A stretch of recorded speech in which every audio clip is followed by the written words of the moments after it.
not soldiers anymore. We're the losers. Ladies. Don't speak, even whisper. Hit it.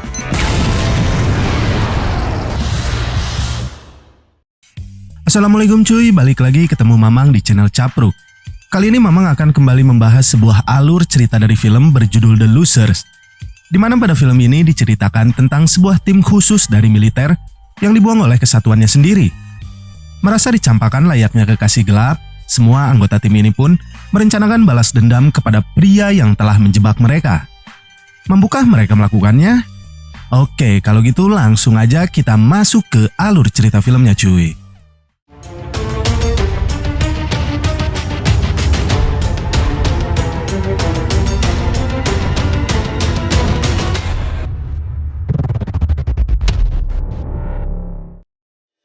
Kali ini film bermula di dalam sebuah pedalaman hutan Bolivia di mana beberapa orang prajurit terlihat sedang istirahat main gaple sejenak dari misi mereka.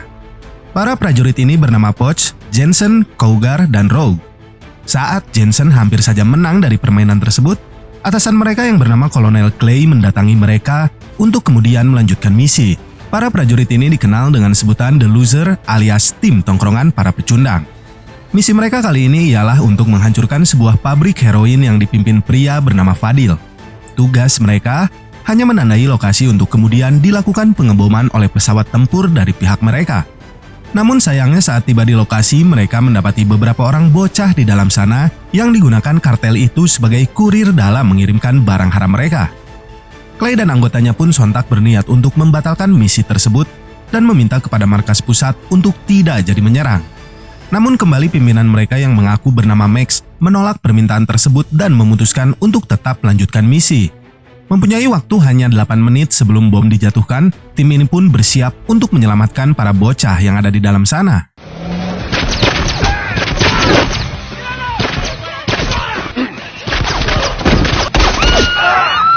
Alright, who's your puppy? Let's go this way. Let's go. Come on. Para kartel ini menjadikan wanita seksi dan para bocah sebagai sandera mereka. Clay bahkan sampai harus menyelamatkan seorang bocah yang disandera langsung oleh Fadil, sang pimpinan kartel. What kind of blast radius we looking at?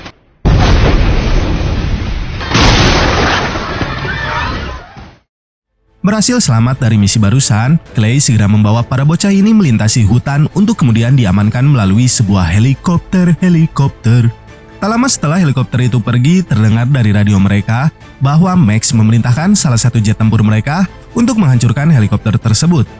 Entah apa yang terjadi sebenarnya, namun Clay dan anak buahnya berhasil selamat karena mereka tidak berada di dalam helikopter tersebut meski dikira telah tewas oleh keluarga dan juga pihak militer tempat mereka bekerja. Clay dan anak buahnya pun mengamankan diri ke sebuah tempat di Bolivia di mana di tempat kumuh itu, Judeng Hayam adalah hal lumrah yang dilakukan para penduduknya. Meskipun Rogue dan anak buahnya yang lain berniat untuk mengumpulkan uang agar bisa pulang kembali ke keluarga mereka, Clay di sini sepertinya berniat untuk mencari tahu sosok pria yang berusaha membunuh mereka. Tak mendapati dukungan dari anak buahnya, Clay memutuskan untuk menegak cairan haram ciu di sebuah warkop hingga tiba-tiba seorang wanita bernama Aisyah datang menghampirinya. Lama tak mengalirkan aliran energi cinya selama ini, Clay yang tertarik pada Aisyah akhirnya membawanya untuk dieksekusi di dalam kamar. Namun tak seperti perkiraan Clay yang akan bersenang-senang pada malam ini, Aisyah di sini ternyata berniat mengajukan sebuah penawaran bisnis kepada Clay dan menyebabkan mereka terlibat baku hantam di dalam sana.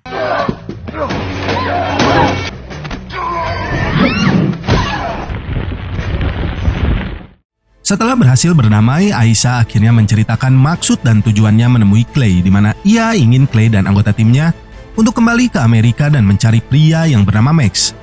Keesokan harinya, Clay pun mengadakan rapat di tengah sebuah kuburan bersama anggota timnya yang lain untuk membahas misi yang diberikan oleh Aisyah. Anak buahnya di sini sempat tak mempercayai Clay karena dirinya yang terkenal sering membawa masalah dari seorang wanita yang dikenalnya. Namun tiba-tiba Aisyah muncul dan menjelaskan tentang misi tersebut secara langsung. Rasa dendam telah dikhianati akhirnya membuat Clay dan timnya yang lain setuju untuk kembali ke Amerika memburu pria bernama Max. Clay dan timnya pun diselundupkan menggunakan peti mati ke wilayah Nogales di Meksiko untuk kemudian dibawa menyeberang ke wilayah perbatasan Amerika oleh Aisyah. Di tempat lain, kita diperkenalkan dengan sosok dari Max, pria yang diburu oleh Clay dan juga Aisha selama ini. Max di sini tengah menginterogasi beberapa orang pria sambil ditemani anak buahnya yang bernama Wade. Setelah melemparkan salah satu dari ketiga pria yang ada di sana dari ketinggian 570 cm, Max akhirnya mendapatkan kata sepakat dari pria yang lainnya tentang menyediakan 4 buah Snooks. Snook sendiri adalah sejenis bom dengan kekuatan supersonik yang bisa menghancurkan sebuah pulau hanya dalam hitungan detik tanpa adanya ledakan. Terungkap di sini bahwa Max ternyata berencana menjual Snooks pada negara-negara ataupun organisasi yang berminat membelinya dengan harga yang fantastis demi memicu konflik secara global. As long as they have the right price and they're willing to use it.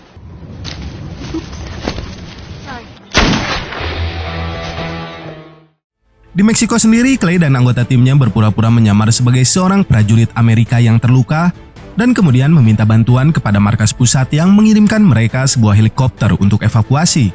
Saat helikopter itu tiba, Cougar dan Poch langsung menembak mereka dengan peluru bius dan langsung membajak helikopter tersebut. Untuk bisa mengalihkan perhatian markas pusat para prajurit tersebut, Poch mengambil sebuah GPS lalu menempelkannya pada sebuah RPG rakitan agar posisi sebenarnya dari helikopter tersebut tidak terlacak.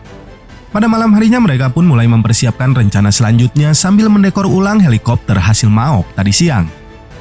Sempat terjadi adu sungut antara Rogue yang tidak mempercayai Aisha dan menodongkan senjata tepat ke kepalanya. Namun, hal itu berhasil dihentikan saat Aisha menjelaskan bahwa Max memiliki sebuah senjata masa depan yang bisa menghancurkan umat manusia. Keesokan harinya semua tim pun mulai bersiap untuk mengikuti konvoi milik Max yang membawa senjata canggih tersebut di dalamnya. Menyamar menjadi penjual daging gogok bermerek Ngabret dan supir taksi tembak, mereka berhasil menghentikan iring-iringan konvoi itu dan mulai melancarkan rencana mereka. Poch bersama Aisha di sini kemudian muncul dengan sebuah helikopter hasil Maok sebelumnya untuk membawa truk yang berisikan Max dan senjata tersebut, namun mendapat serangan dari para tentara yang mengawalnya.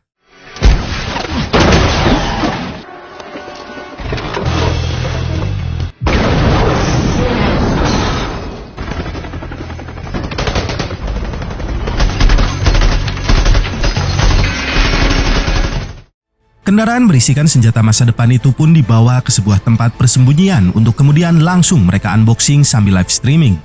Namun saat truk terbuka, beberapa orang prajurit keluar dari dalamnya. Sedangkan Max dan senjatanya malahan tidak ada di dalam sana, hanya sebuah hard drive cicilan bermerek Goliath yang terkunci di dalam sebuah kotak. Merasa dirinya dibohongi, Max memerintahkan anak buahnya untuk membunuh Aisha yang ternyata sebenarnya tidak mengetahui keberadaan dari Max. Jensen di sini menjelaskan bahwa mereka memiliki peluang untuk membaca isi dari hard drive terenkripsi tersebut, yang mana hal tersebut membuat Max memutuskan untuk mengampuni Aisha. Namun berbeda dengan Rogue yang tetap ingin membunuh Aisha karena telah membohongi mereka. Don't you want to find out what's on it? No. The algorithm's probably on the mainframe. No, I don't want him to pay. I want my life back. Because you got beat by a guy on the radio? She framed us. Max yang murka itu pun segera memanggil Wade untuk menjelaskan apa yang terjadi sebenarnya. Wade di sini menjelaskan bahwa konvoi mereka mendapati hadangan dan hard drive milik Max berhasil diambil oleh Clay dan timnya yang berhasil selamat dari kejadian di Bolivia. Menyadari bahwa dirinya adalah target dari Clay dan timnya, ia pun meminta kepada Wade untuk menyiapkan 18 orang prajurit terlatih untuk melindunginya. Pada malam harinya, Clay diajak mabar alias mabok bareng oleh Aisha yang akhirnya membuat mereka berdua beradu kesang di dalam sana. Setelah selesai melakukan aktivitas jadahnya itu, Aisha memperingatkan kepada Clay untuk tidak lagi bertengkar dengan Rogue karena khawatir akan keselamatan dari Clay. Pagi harinya mereka berdua melanjutkannya dengan bersiap pergi bersama anggota timnya yang lain setelah Clay dan Rogue saling bermaafan di dalam mobil tersebut. Sedangkan Jensen ditugaskan untuk menyamar menjadi kurir COD ke sebuah perusahaan bernama Goliath.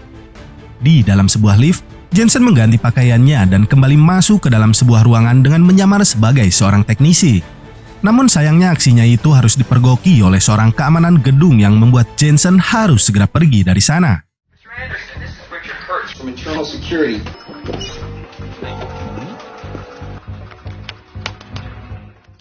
I know this probably doesn't look... I am a lethal killing machine.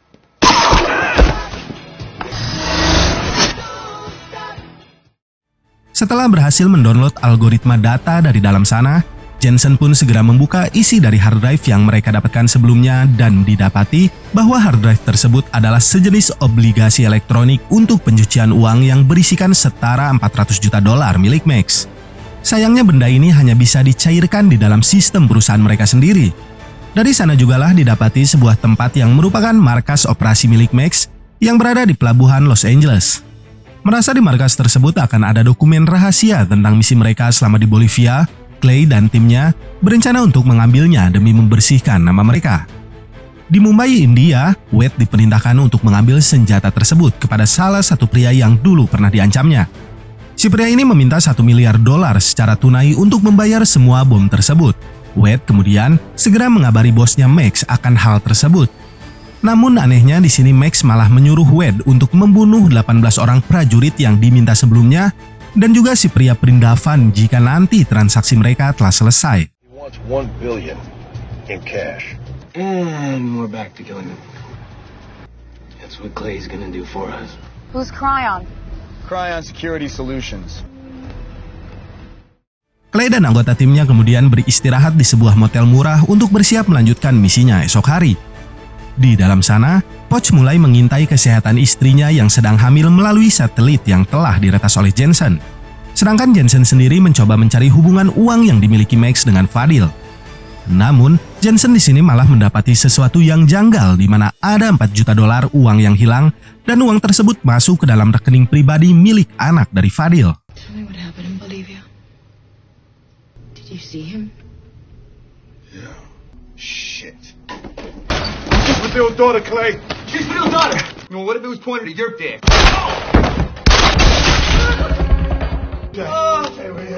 She shot me!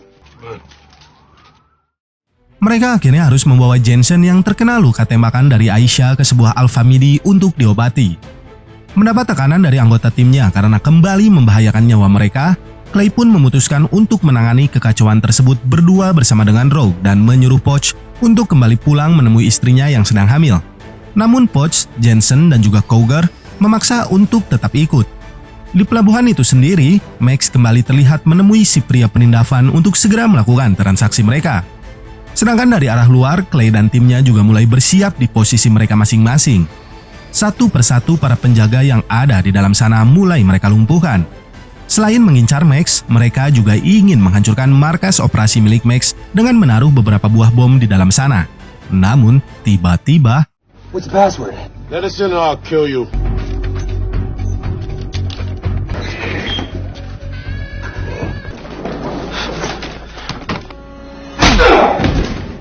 What do we have here? Where do you think you're going? tumpukan uang tersebut ternyata adalah tumpukan uang milik CIA, di mana semua tentang markas operasi Max adalah sebuah kebohongan yang sengaja dibuatnya untuk menjebak Clay dan anak buahnya. Rogue juga di sini ikut terlibat karena dirinya telah membuat perjanjian dengan Wade sebelumnya agar dirinya bisa selamat. Wade dan Rogue kemudian menemui Max yang telah menunggu mereka dan si pria perindavan pun langsung mengeluarkan pesanan bom milik Max setelah melihat uang yang berada di dalam kontainer tersebut.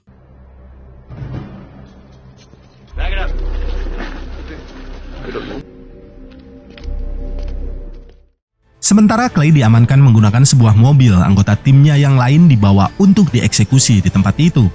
Namun, nyawa mereka masih terselamatkan saat tiba-tiba Aisyah muncul di sana dan menembakkan sebuah RPG ke arah para penjaga tersebut. Down on your knees. You heard him. You know I like that hat. That's a great hat.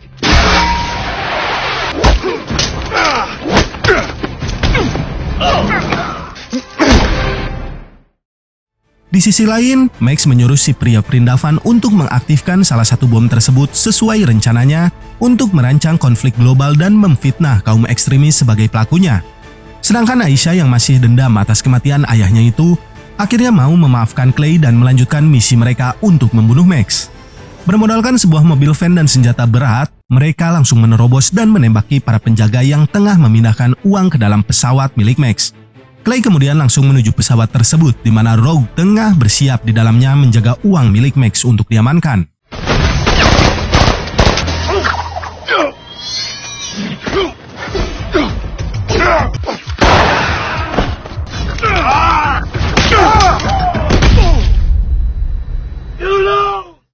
Merasa Rogue akan meninggalkan mereka, Wade memutuskan untuk mengejar pesawat itu dengan motor Ducati hadiah dari si pria perindavan.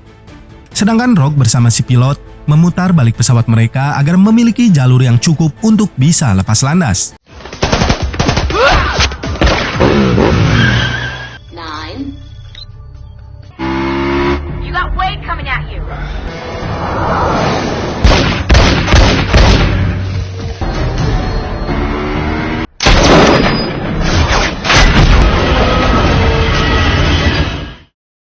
Melihat Max berusaha kabur dari sana, Clay pun segera mengejarnya dan Clay berhasil membuat helikopter yang akan membawa Max menjauh dengan senjatanya. Namun sayangnya Max berhasil lolos setelah ia membuang remote kendali jarak jauh bom itu ke arah laut.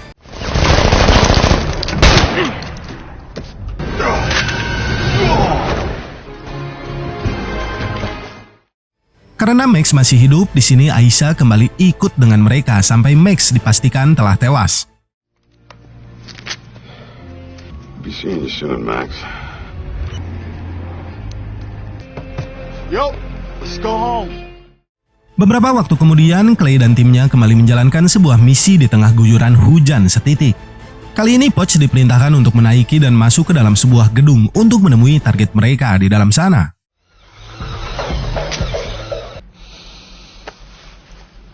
Where the hell have you been?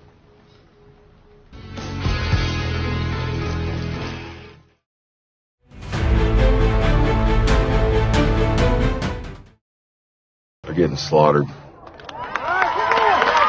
Let's go, girls. Let's go, girls. Get off the field. Get off the field. Come on. Loser. You don't deserve to win.